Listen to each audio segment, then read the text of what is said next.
Allahu Allahu Allahu Allah. Bismillahirrahmanirrahim. Assalamualaikum warahmatullahi wabarakatuh.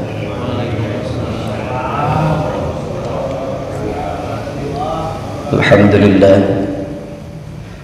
Alhamdulillahilladzi ja'alana minal ahrarin. Wassalatu wassalamu ala sayyidina Muhammadin khatimin nabiyyin wa ala alihi wa sahbihi ajma'in adh-dhahirin, amma ba'd. Qala Allah ta'ala fi kitabihil karim wa huwa asdaqul qailin, a'udzu billahi minasyaitonir rajim. Bismillahirrahmanirrahim. Wa qala Ibrahim rabbi ij'al hadha baladan amina warzuq ahlahu minas thamarati man amana minhum billahi wal yawmil akhir. Qala Rasulullah sallallahu alaihi wasallam, ayyuhan nas,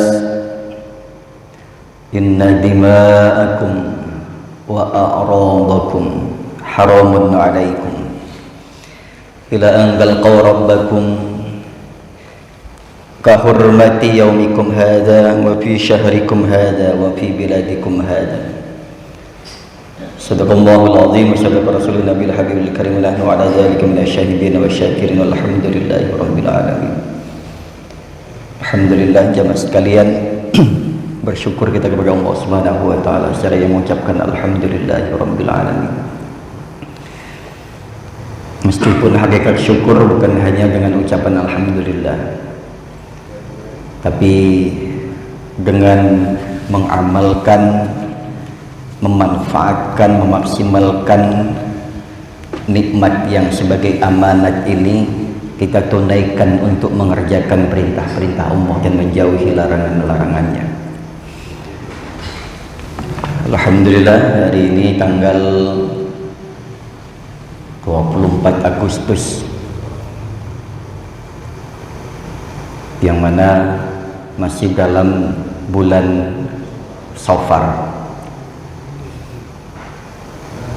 17 Agustus kemarin kita merayakan hari ulang tahun kemerdekaan Indonesia yang ke-79. Merdeka dalam bahasa Arab, dalam kamus bahasa Arab disebut dengan al-istiqlal. Makanya di Indonesia masjid terbesar itu Masjid Istiqlal, artinya merdeka atau kemerdekaan. Perayaan kemerdekaan disebut dengan Idul Istiqlal, perayaan kemerdekaan. Barangkali ada yang sudah tahu arti dari istiqlal, atau mungkin barangkali yang belum tahu, jadi tambah satu ilmu. Kalau dalam kamus besar bahasa Indonesia, merdeka itu ya bebas dari penjajah, bebas dari tekanan, diberikan keleluasaan untuk menjalankan aktivitas tanpa ada tekanan, tanpa ada intimidasi dan lain sebagainya. Jamaah sekalian, kita beruntung, kita berada di negara yang dikenal dengan negara yang gemah ripah loh jinawi, negara yang subur makmur. Bahkan kalau orang bilang Indonesia itu tanahnya tanah surga. Jadi kalau saking suburnya Indonesia itu, kayu sama batu saja bisa tumbuh, bahasanya begitu kurang lebihnya. Namun sebelum kita lanjutkan, salawat atas Rasulullah sallallahu alaihi wasallam. Di usia yang ke-79 tahun kemerdekaan Indonesia, seharusnya kalau usia manusia itu 79 sudah lebih dari matang. Bukan lagi dewasa, tapi sudah sangat matang sekali, sudah sedang dekat-dekatnya dengan Allah Subhanahu wa taala. Usia yang sudah sangat mapan, sangat matang dengan usia 79, bukan lagi anak-anak, bukan lagi ABG, bukan lagi dewasa, bahkan tuanya sudah masuk kategori sudah uzur, sudah lansia. Harusnya kemerdekaan ini sudah bisa kita rasakan jamaah sekalian oleh masyarakat, bangsa, dan juga warga Nusantara ini.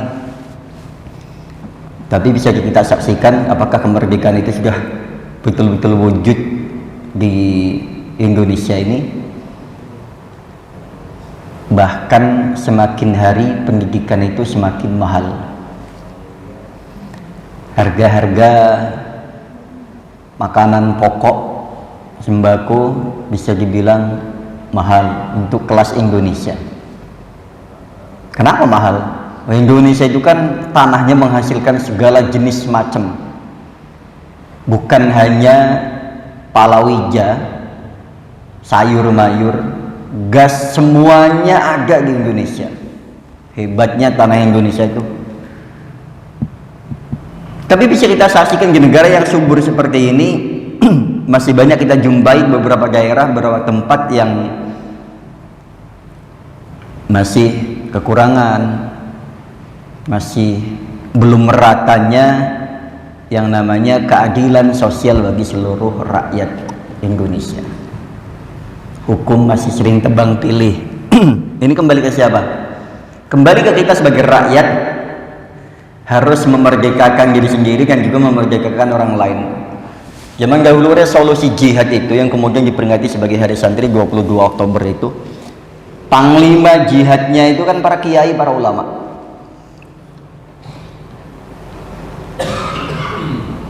Dan untuk membawa Indonesia merdeka itu tidak hanya dengan tenaga saja, tapi dengan cucuran air mata, darah, jiwa, raga, semuanya, dengan pekikan takbir Indonesia merdeka, jemaah sekalian. Ini tanpa mengesampingkan para pahlawan yang di luar Islam ya. Karena kita mayoritas Islam, berarti pahlawan kita mayoritas Islam. Dan hampir semua itu pahlawan-pahlawan yang muslim itu rata-rata ulama, kiai, santri. Karena kalau terlebih zaman dulu ya, kiai itu, ulama itu benar-benar jadi panutan,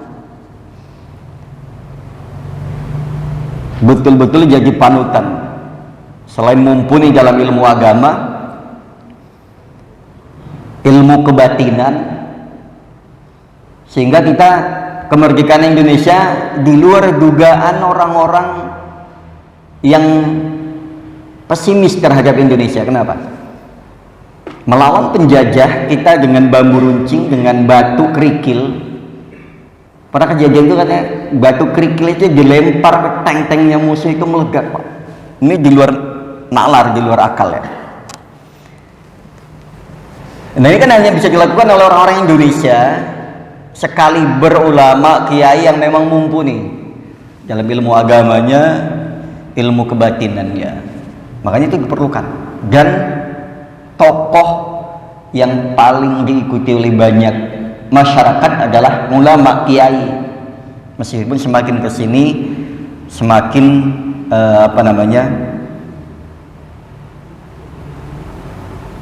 paham tentang itu sudah mulai bergeser.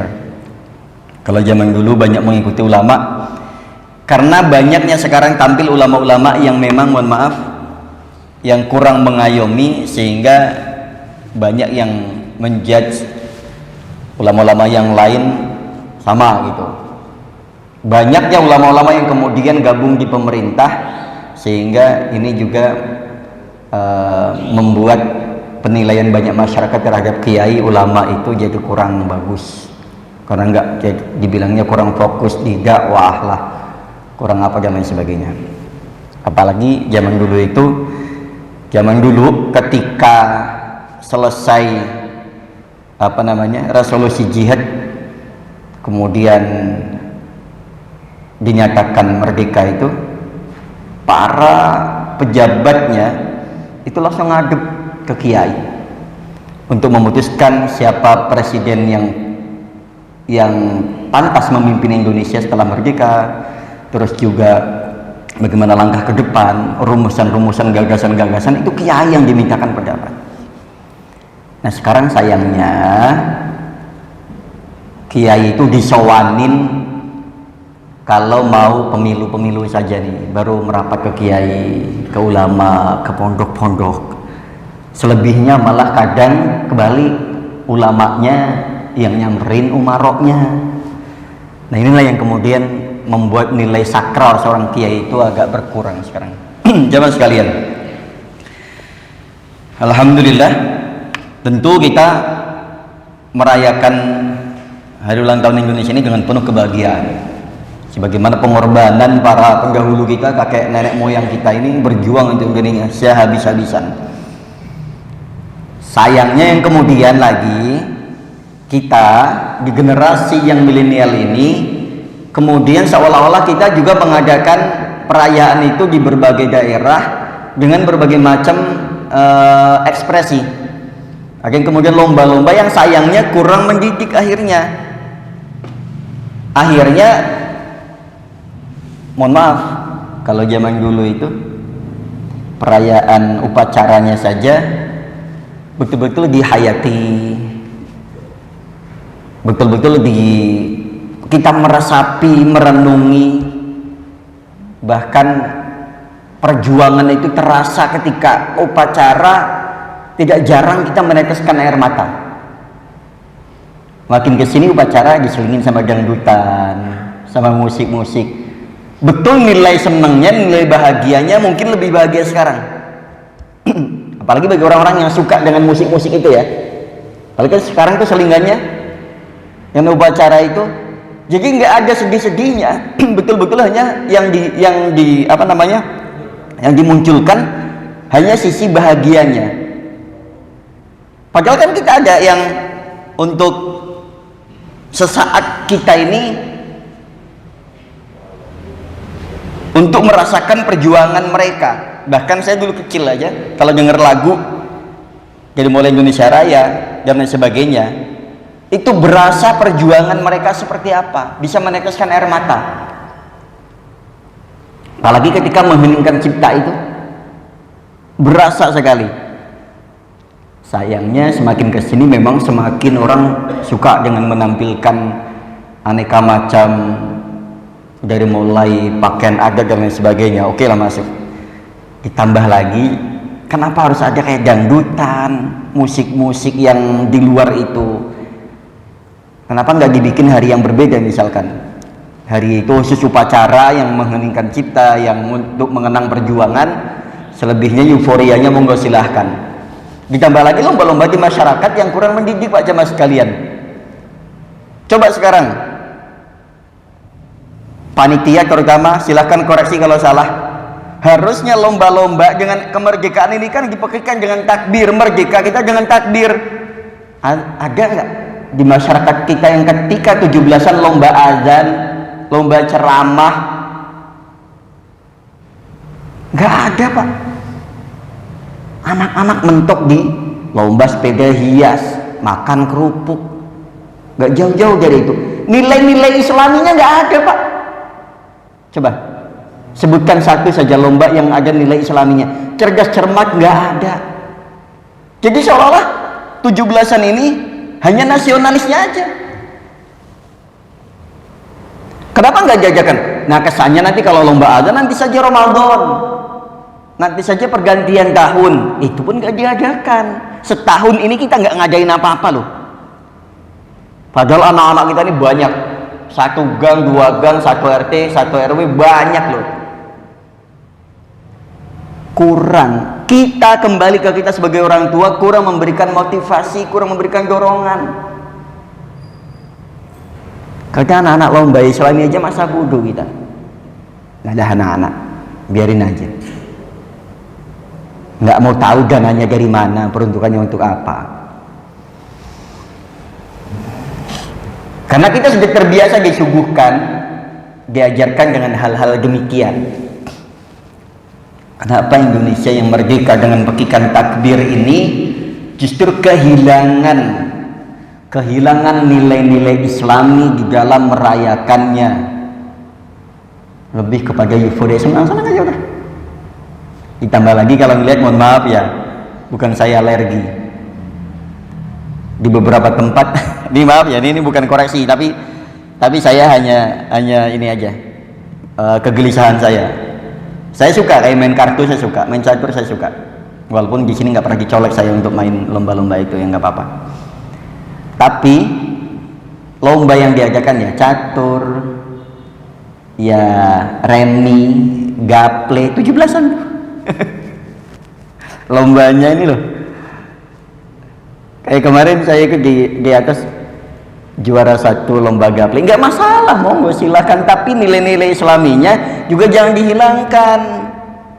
17-an ada lomba gaple, remi, hal-hal demikian apakah dilarang? Monggo silakan, tapi jangan menghilangkan dari perlombaan yang memiliki nilai historisnya, yang ada nilai pendidikan tarbiyahnya kepada anak-anak.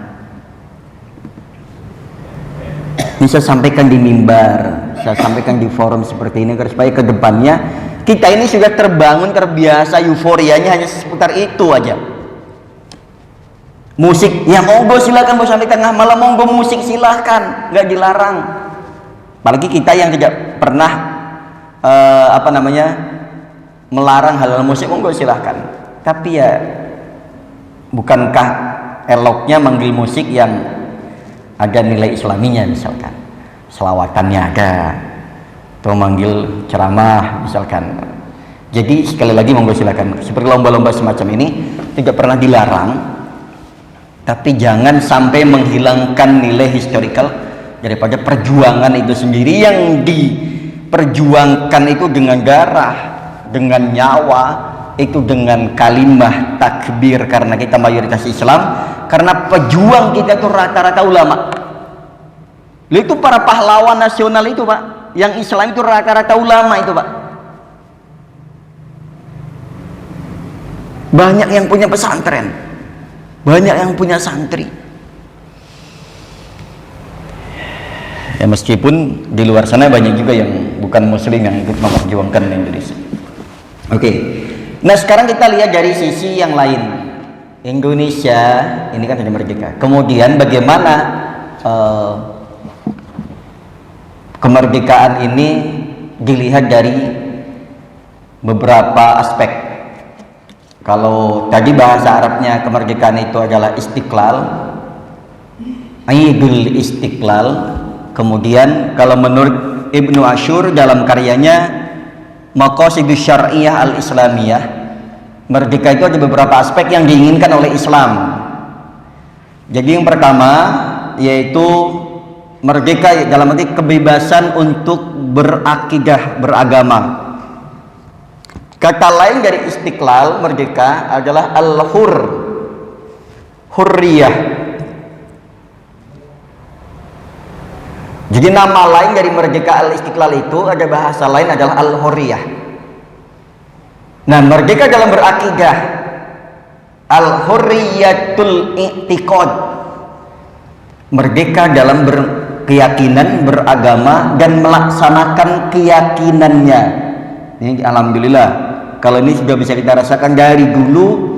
Indonesia tidak pernah melarang siapa yang mau, bisa dibilang ya, membangun tempat ibadah, siapa yang mau beribadah, siapa yang mau melaksanakan majelis taklim, siapa yang mau, monggo silahkan. Bahkan satu kompleks saja membangun tempat ibadah bisa banyak. Ini di tempat kita saja, mulai dari ujung ke ujung ada berapa masjid, musola, ada berapa masjid, berapa musola, ada yang musola jadi masjid dan lain sebagainya. Ibadah tidak pernah dibatasi dari dulu. Dari semenjak Indonesia merdeka juga kita sudah bebas melaksanakan keyakinannya. Bukan hanya Islam, tapi seluruh agama di Indonesia silakan bebas memeluk keyakinannya masing-masing, dan juga bebas mendirikan dan juga melaksanakan ibadahnya masing-masing. Nggak terjadi konflik. Konflik horizontal nggak ada. Alhamdulillah aman dari dulu. Ini merdeka berarti kita sudah bisa merasakan kemerdekaan yang satu. Yang kedua adalah kebebasan berpendapat dan bersuara. Ini namanya al-hurriyatul aqwal. Kemarin ada demo di gedung DPR. Itu anak-anak mahasiswa dan orang-orang yang hadir ke sana dalam rangka menyuarakan aspirasinya tentang masalah undang-undang pilkada yang kemarin sempat dirubah, sekarang mau dikembalikan lagi ke peraturan yang sesungguhnya, yang semestinya. Kita tidak pernah melarang, Pak, siapapun mau nyalon jadi kepala daerah, kepala negara, monggo silahkan, asal jangan sampai menabrak undang-undang, menabrak konstitusi yang sudah dibuat, disepakati oleh para pendahulu founding kita.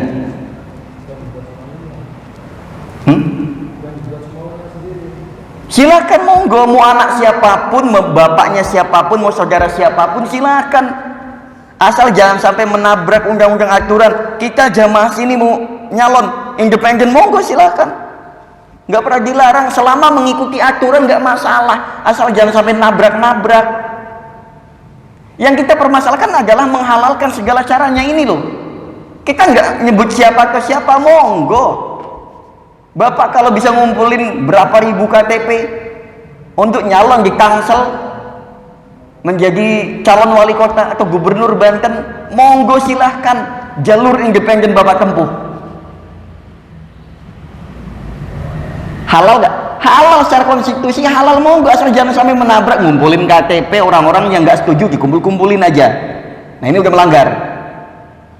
Menabrak undang-undang, Bapak usianya belum cukup sudah melanggar, maksain. Nah, itu nggak cukup. Jadi bukan masalah personalnya, tapi aturannya jangan sampai ditabrak-tabrak. Silahkan, orang pinternya kayak gimana, orang bodohnya kayak gimana, silahkan, asal memenuhi syaratnya, silahkan. Ya kalau memenuhi syarat ya nantilah, buat sabar dulu. Siapa tahu besok, lusa, tahun depan masih hidup gitu kan. Nah, ini silahkan. Nah, ini kebebasan dalam bersuara, termasuk saya menyampaikan di sini kebebasan bersuara. Anak-anak mahasiswa di sana jangan dibungkam, karena itu dilindungi oleh undang-undang. Jadi jangan sampai dibungkam, karena itu ada kemerdekaan yang namanya al-hurriyatul aqwal, bebas menyampaikan pendapat dan bersuara. Nah, bagaimana caranya? Terus kalau ada warga masyarakat yang mengkritik pejabat, lumrah, Pak. Resiko dari orang yang punya jabatan harus siap dikritik, harus siap menerima kritik dan saran. Kalau nggak mau ya mending diem di rumah, nggak usah jadi apa-apa. Lo semua ada resikonya kok. Dari zaman dulu, Pak, pemimpin negara dan pemimpin manapun pasti punya haters, itu pasti ada.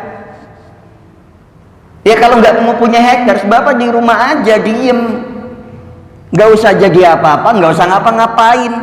Wong jadi imam masjid saja banyak hatersnya kok, jadi makmum saja banyak kok, jadi muadzin juga ada kok, kan gitu.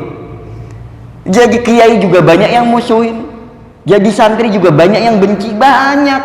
Apalagi mau jadi kepala negara, nggak mau dikomplain, nggak mau dikritik, ya nggak usah jadi. Resikonya jadi orang terkenal kan demikian, kalau nggak sanggup mundur, kalau nggak mau dikritik disaran, kan gitu. Itu udah resiko. Mau jadi kepala negara dari mulai atas sampai paling bawah kepala di tingkat RT atau di apa, ya siap dikritik, dikasih saran, kasih masukan, asal kritik dan sarannya membangun, bukan hanya asal caci maki gitu. Nah, ini merdeka menyampaikan suara, aspirasi disampaikan, tetap jangan menyampaikannya dengan cara yang benar juga, ada aturannya. Kan demo kan atas izin, memang dikira itu demo nggak izin, sudah izin, mengantongi izin, menyampaikan aspirasi gedung DPR dari jam sekian sampai jam sekian, maka ketika melewati batas boleh dipukul mundur, tidak boleh merusak fasilitas, sampaikan dengan baik dan ditemui, aturannya memang ditemui oleh pejabat di situ siapa yang dituju. Nah, ini jamaah sekalian menyampaikan aspirasi. Nah, ini kemerdekaan menurut Ibnu Arus dalam kitab Maqasidus Syar'iyyah Al-Islamiyah karya beliau. Nah, yang ketiga, kemerdekaan dalam berilmu, belajar, mengajar dan berkarya. Al-hurriyatul ilmi wat ta'limi wat ta'lifi. Kita bebas nggak? Bebas sekarang. Nah, ini kita bahas masalah ilmu. Kita bebas merdeka membahas ilmu, membahas mengajar, membahas berkarya. Tidak dibatasi. Silakan menuntut ilmu dimanapun, di sekolah manapun, tapi yang jadi masalah, yang dipikirkan adalah seringkali sekolah ini jauh jangkauannya jadi biaya orang yang tidak mampu ini. Karena semakin hari dirasa pendidikan semakin mahal. Bayangkan kalau apalagi sekolah yang membawa embel-embel agama, udah ketebak harganya.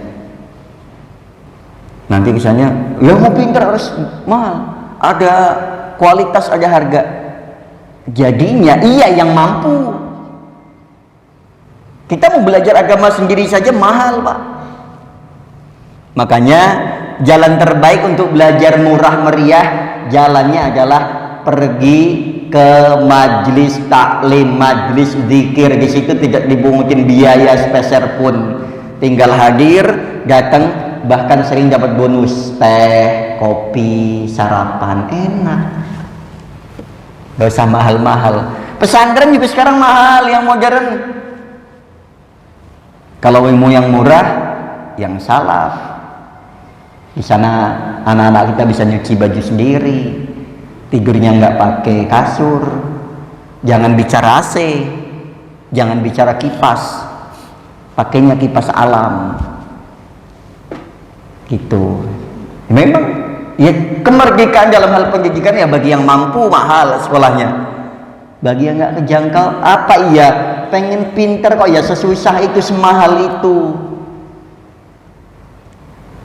Walaupun ada lembaga pendidikan yang murah-murah, yang gratis-gratis, tapi kadang kudu ngabdi dulu.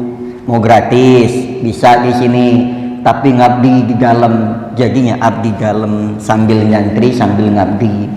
Guru pun begitu, sambil ngajar sambil ngabdi, sambil kuliah sambil kerja, udah biasa demikian. Kita pengen jangkauan itu, pendidikan itu bisa dijangkau oleh semua lapisan masyarakat tanpa kepikiran biaya yang mahal. Nah, sebenarnya pemerintah sudah menghadirkan kayak sekolah negeri gitu, cuman mohon maaf, kita tahulah bagaimana untuk masuknya saja kualifikasinya berat. Nih Bapak, nggak semudah masuk ke sekolah negeri, apalagi di daerah kita nih. Ya kena, makin kesini makin banyak, bukan hanya mahal, tapi makin banyak peraturan. Kena zonasi lah, kena biaya komite-komite lah, bisa lewat jalur ini itulah. Pertama, nilai saja harus memenuhi syarat, nilainya nggak kurang dari 8, terus nanti ada biaya ini dan itu dan lain sebagainya. Sekolah kita mahal, Pak. Ini Bapak KTP tinggal di sini, paling mentok bisa sekolah di Parakan kalau mau negeri. Malah kadang bisa yang di Jakarta. Jakarta bagusan, Pak. Mau lagi kita anaknya nggak masuk, ya udah jalur belakang saja, sekian. Merdekanya. Nah, ini dalam belajar, dalam mengajar, dalam berkarya. Jangan dibatasi. Karena entah kenapa kita ini tidak menyalahkan pemerintah ya, cuma semakin kesini semakin susah menjangkau. Bahkan sekolah negeri yang disiapkan oleh pemerintah itu, kalau boleh tanya-tanya sama orang-orang yang anaknya masuk negeri, itu bukan pure gratis, ada yang gratis, tapi kan ada biaya macam-macamnya juga lumayan gitu ya, memang sama. Nah, terlebih kita belum merdeka dalam hal kesehatan dan juga kematian. Bagaimana nggak merdekanya? Kita hidup, biaya hidup mahal, biaya mati mahal, Pak. Di sini pemerintah belum hadir untuk warganya. Ada BPJS gratis, tapi ngurusnya ribet banget. Ketika mau berobat pakai BPJS, muter sana sini dan lain sebagainya. Kadang orang buru mati. Dan matinya nggak mahal, ngangkut pakai ambulannya bayar, mandiinnya bayar, gotongnya sampai ke makam bayar, diimamin karena yang imamin bukan keluarga kadang suka bayar gitu. Jadi mau mati saja Pak, ya Allah Pak, dari mulai kita sakit nih sudah kepikiran berapa biaya nebus obatnya, nanti bawa ambulan dari rumah sakit ke rumah, biaya itu. Jangan dikira nggak biaya, mau zaman covid aja biaya. Kadang nggak biaya Pak, nggak ditarif, tapi nanti supirnya seikhlasnya aja Pak. Ya ikhlas-ikhlasnya berapa kan kita nggak enak juga bayar, karena itu udah ditolong kan. Nanti kepikiran manggil orang mandiin, mau pakai yayasan, mau mandiri, bayar. Mandiin sampai makam paling nggak minim-minim di sini daerah sini 3.000. Makamnya murah-murahnya 3,5 sampai 6.000. Jadi mau mati minimal kita, kalau bapak mau mati di Villa Pamulang minimal nyiapin 10 juta, itu belum biaya sama tahlilan. Biaya tahlilan sama ustadznya lain lagi. Ya, tapi ada pasaran di sini, pasarannya. Rata-rata kalau mati di sini itu nyiapin punya tabungan 10 juta rupiah. Tapi alhamdulillah kalau meninggalnya masih daerah Taubah, kalau kita jamaah sebagian di cover sama masjid yang sudah alhamdulillah. Termasuk kebijakan Masjid At-Taubah sekarang, sisi positifnya saya tidak menghilangkan penilaian di situ, termasuk bagus dalam menyantuni orang-orang yang meninggal, di antaranya jamaah yang aktif. Syukur-syukur kita nyiapin sendiri saja. Mulai sekarang ikut beberapa tempat kita ada iuran kematian, saya udah nyiapin nih. Saya pribadi kalau saya mati di Taubah atau mati di Villa Pamulang, saya udah nyiapin, saya ikut iuran kematian di Rani Jaya. Siapa tahu nanti saya masih jadi imam, matinya kan masa yang gak diurus sama masjid kan kebangetan gitu. Nah jadi itu mahal, belum merdeka kita Pak, negara belum hadir dalam hal-hal demikian, entah nggak tahu kenapa. Padahal ada pelatihan khusus amil itu tiap tahun diadakan, anggarannya diadakan. Saya berapa kali ikut, tapi anggarannya nggak ada Pak. Dimintain itu jadi amil, saya berapa kali dimintain nomor rekening. Alhamdulillah itu udah berapa tahun, tiap tahun dimintain, sampai sekarang demi Allah saya belum pernah menerima sepeser pun. Kenapa saya ngomong di sini? Lah, memang saya nggak pernah kok. Disuruh bikin rekening. Di sana nyatet nih nama, alamat lengkap, nomor rekening. Wah seneng dong, pikir pulang ada. Nggak ada sampai sekarang. Tapi katanya nggak tahu laporannya ada apa nggak ngerti. Tapi yang pasti kami di bawah nggak nerima. Ya emang nggak nerima, mau diapain? Ya sumpah demi Allah kok saya ngomong di masjid ini, nggak pernah nerima sepeser pun. Tapi nama saya ada di sana, nama saya karena ikut beberapa kali pelatihan, nama saya ada, nomor rekening saya udah kesebar. Bikin nyebar nomor rekening kan, tapi enggak. Nah negara belum bisa hadir di masyarakat yang memang membutuhkan hal-hal seperti demikian. Pendidikan masih kurang merdeka kita. Mengajar sekarang tenaga honorer itu jadi keluhan di masyarakat. Kasihan Pak, guru sekarang itu ya Allah Pak. Zaman dulu guru ada spesialisasinya. Guru Indonesia khusus mengajar bahasa Indonesia. Guru bahasa Arab khusus mengajar bahasa Arab, MTK olahraga. Sekarang satu guru wali kelas di sekolahnya Bapak, itu satu wali kelasnya, satu ngajarin berbagai macam pelajaran kurikulum yang sekarang balik kurikulum merdeka ini. Satu guru harus bisa semua ilmu, semua mata pelajaran. Ya susah. Bidangnya kan sudah masing-masing. Akhirnya apa? Yang ngajarin memang ngajarin, tapi kan bukan spesialisasinya. Ya akhirnya nggak dapat nyampein sekedarnya. Tapi buktinya saya pernah datang ke sekolah. Saya pernah dengar seminggu yang lalu gurunya ngajarin itu di murid yang sama, di kelas yang sama. Begitu saya ke situ lagi, masih ngajarin itu lagi. Saya langsung bilang, ini kayaknya bukan guru aslinya nih. Kenapa? Karena ngajarin di mata pelajaran yang sama, di kelas yang sama, di hari berulang-ulang berbeda, Pak. Harusnya kan sudah meningkat berapa hari, gitu kan? Kecuali ganti murid dengan mata pelajaran yang sama, kita masih bisa menerapkan hal itu, ganti murid, ganti kelas. Ini kelas yang sama loh. Kasihan guru, apalagi honorer nggak banyak Pak. Apalagi sekolah-sekolah yang swasta yang belum beken, paling berapa gaji mereka? Ditambah komplainan jadi wali murid, ditambah ngurus anak nih ya Allah Pak, paling susah ngurus anak. Udah makanya serahin anak-anak ke lembaga-lembaga, sekolah-sekolah, taman-taman pendidikan. Ngurus anak tuh paling susah, paling ngurusin ngajarin adab paling susah. Ntar di rumah diajarin, ketemu temen yang belum diajarin adab, kebawa nyampe rumah lagi. Kita udah ajarin nak masuk rumah, keluar rumah pakai salamnya, nanti namanya anak-anak susah lagi. Saya ngomong itu ke TPA itu anak-anak udah sampai bisa dibilang sampai mulut saya kemana-mana. Ngomong kalau masuk masjid ada adabnya, salam kaki kanan, salim dengan orang yang kalian jumpai. Itu di masjid itu bukan hanya ada manusia, tapi ada malaikat juga banyak. Ya tetap aja namanya juga anak-anak Pak. Nanti giliran anak-anak pada bercanda, oh no muridnya Setamin, begitu kan? Nggak diajarin, ya Allah Pak, ngajarin tiap hari tiap waktu Pak. Paling susah, makanya alhamdulillah kita yang dari dulu dapat pelajaran agama yang bagus. Nah ini sebenarnya belum selesai sih. Kitab Taklim itu membahas bab masalah ilmu. Dan ilmu yang wajib itu, kenapa menuntut ilmu itu wajib? Yang wajib dituntut adalah ilmu hal, ilmu agama. Selain ilmu agama itu sunnah. Jadi jangan sampai kita ngelesin anak ke Matika, ke MTK, ke IPA, ke eskul-eskul lainnya, tapi lupa anak kita belum bisa ngaji. Dosa. Kita berat ke titik sunnahnya, wajibnya kita tinggalkan. Dosa. Kecuali anak kita ngaji sudah, dilesin sudah, baru selebihnya lesin eskul apa monggo silahkan, mau ke bahasa apa, silat, mau apa-apa silahkan. Pastikan anak sudah bisa ngaji dulu, karena dalam hal yang wajib menuntut ilmu adalah ilmu agama, dan sebaik-baiknya mengamalkan ilmu adalah ilmu adab, ilmu akhlak.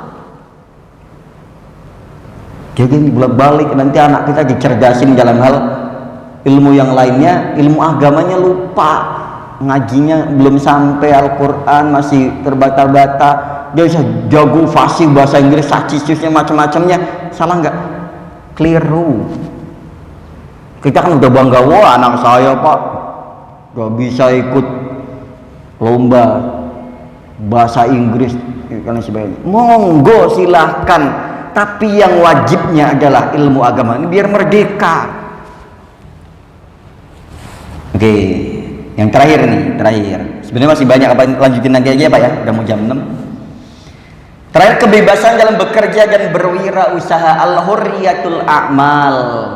Nah, kita kebebasan dalam bekerja, kita bebas Pak dalam bekerja di Indonesia, monggo silakan sesuai dengan kemampuan, sesuai dengan job desk-nya kita, sesuai dengan bidang-bidangnya masing-masing, monggo silahkan bekerja bebas. Sayangnya kembali lagi bahwasanya negara belum bisa memberikan lapangan pekerjaan untuk warganya, karena SDM kita yang kurangkah atau lapangan kerjanya yang kurangkah, sehingga banyak pengangguran. Semakin kesini semakin banyak pengangguran. Mohon maaf Pak, jangankan yang nggak sekolah, yang sarjana saja banyak yang nganggur Pak. Yakin? Ya Allah, ini bukan masalah ini bukan masalah bicarain masalah skill ya. Minimnya lapangan pekerjaan di Indonesia ini, kurangnya lapangan pekerjaan, sehingga orang-orang yang sekolah itu justru banyak mencetak pengangguran baru Pak. Boleh dicek kalau nggak percaya. Sekarang lowongan pekerjaan butuh 100 orang, yang daftar bisa ribuan orang.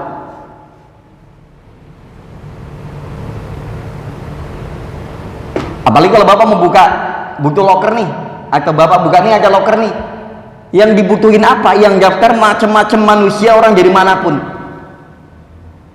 Dan sekarang apa? Bukan kerja sesuai bidangnya, yang penting punya kerjaan. Yang penting ada kerjaan aja udah bersyukur. saking susahnya negara di sini belum bisa memfasilitasi warganya untuk kerja sesuai dengan bidangnya, karena terkadang juga sekalinya kerja belum bisa dihargai sesuai dengan harga kualitasnya.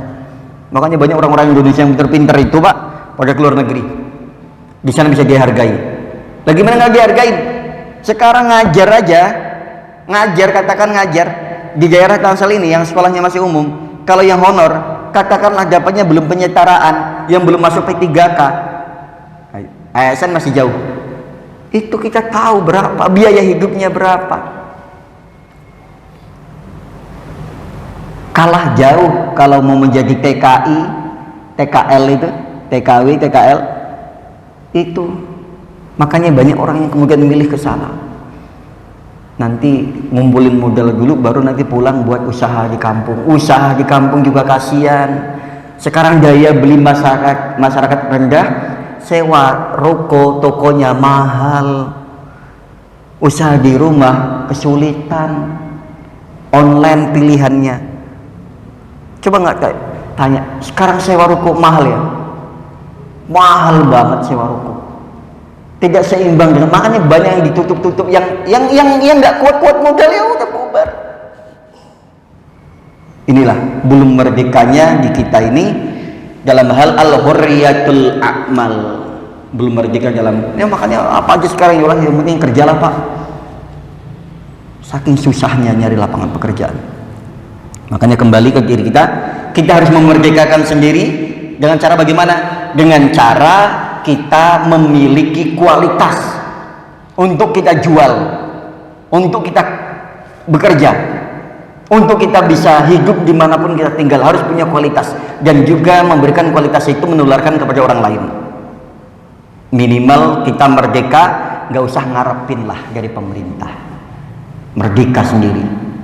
Walaupun di usia yang sudah 79 ini kita merasakan kurangnya kemerdekaan yang hadir ke warga-warganya, minimal kita memerdekakan diri kita sendiri dan juga keluarga. Terakhir sebagai closing, ini ada kisah bagaimana merdeka ini juga bisa dijalankan dalam kepada siapapun, lintas keyakinan, lintas agama, lintas manapun. Dulu ketika gubernur Mesir Amr bin As di zaman Khalifah Umar Ibn Khattab, itu ada diadakan lomba. Lomba ini diikuti oleh putra gubernur dan diikuti oleh pemuda Nasrani. Lomba itu adalah pacuan kuda. Ini kisah ini populer. Ketika dipacu kudanya, yang masuk paling depan adalah pemuda Nasrani itu dan juga anak gubernur Amr bin As. Yang menang adalah pemuda Nasrani. Tiba-tiba itu anak muda Nasrani dipukul oleh putranya Amr bin As yang mengatakan, saya anak orang terhormat, harusnya saya yang juara. Nah ini yang kita rasakan. Jadi anaknya kepala negara, anaknya orang terhormat, anaknya siapapun, gak harus juara, gak harus jadi kepala negara, gak harus jadi kepala daerah. Kalau memang kualitasnya belum cukup, ya sadar diri. Umur belum cukup, tunggu waktu. Sayangnya pemimpinnya sekarang tidak seperti pemimpin Umar Ibn Khattab. Dulu dua-duanya dipanggil. Ini yang juara pemuda Nasrani, kenapa dipukul? Kamu anak gubernur, kalah ya kalah aja. Ini namanya merdeka, berkeadilan sosial. Kamu kalah, jangan merebut haknya yang menang. Kamu belum cukup umur, jangan maju. Kamu nggak punya kemampuan, jangan maju. Jangan memanfaatkan siapa ayahmu, siapa bapakmu, siapa di belakang kamu, enggak. Jadi siapa? Anaknya gubernur kalah, tetap kalah. Dia karena dia cambuknya diambil oleh Umar bin Khattab, ini diberikan kepada pemuda Nasrani, balas dia. Balas. Sampai terakhir kata-kata yang beliau sampaikan adalah, matasta'badtumun nas wa qad waladathum ummahatuhum ahraran. Sejak kapan kalian menjadikan manusia sebagai budak sedangkan ibunya melahirkan di dalam keadaan merdeka? Merdeka itu sejak kita lahir sudah merdeka. Tanpa adanya perang, sebenarnya manusia itu lahir dalam keadaan merdeka. Ini saja jam sekali, mohon maaf penyampaiannya. Tentu ada salah, ada silap dan lain sebagainya. Udah masuk waktu syuruk, sebenarnya masih banyak yang mau disampaikan. Tapi cukup sekian, kurang lebih mohon maaf. Tutur kata kami, terlanjur tersampaikan, bila ada salah, silaf dan lain sebagainya mohon dimaafkan. Dan kita berdoa kepada majlis. Subhanaka wa bihamdika asyhadu an la ilaha illa anta astaghfiruka wa atubu ilaik. Wassalamualaikum warahmatullahi wabarakatuh.